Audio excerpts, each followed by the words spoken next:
Does the gentleman from Texas seek recognition? Mr. Chairman, I have an amendment at the desk. Clerk will, Amendment number 7. Clerk will designate the amendment. Amendment number 7, printed in the Congressional Record, offered by Mr. Weber of Texas.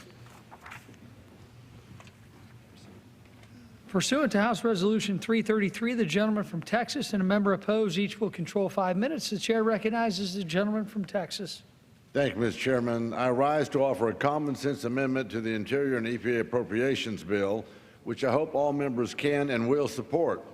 First, I'd like to commend Chairman Calvert for his work on this legislation and for including critical provisions to prevent the EPA from moving forward on crippling new regulations on our economy.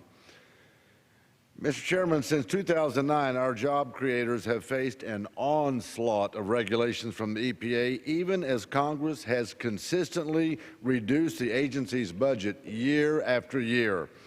The EPA has proposed a regulation to lower the national ozone standard, which is largely based on shaky scientific data and could cost our economy billions of dollars a year. The EPA has also proposed new regulations on new and existing power plants that could substantially increase energy prices for hardworking families and small businesses. The agency has cited its authority to regulate under the Clean Air Act as the basis for many of these decisions. However, when it comes to evaluating how its regulations impact American jobs, the agency has failed to follow the law. Section 321A of the Clean Air Act clearly states, quote, "The administrator shall conduct continuing evaluations of potential loss or shifts of employment," end quote.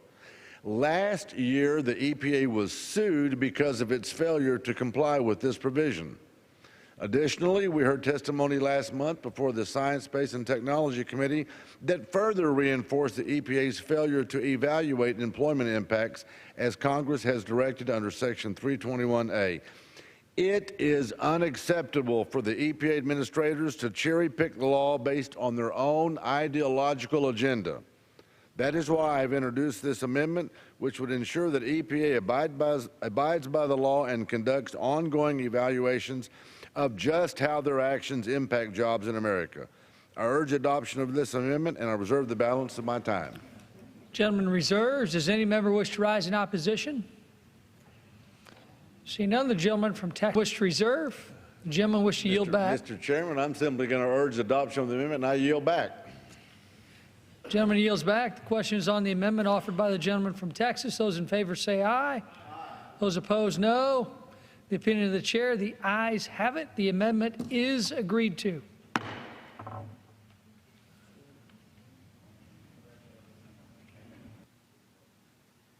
Purpose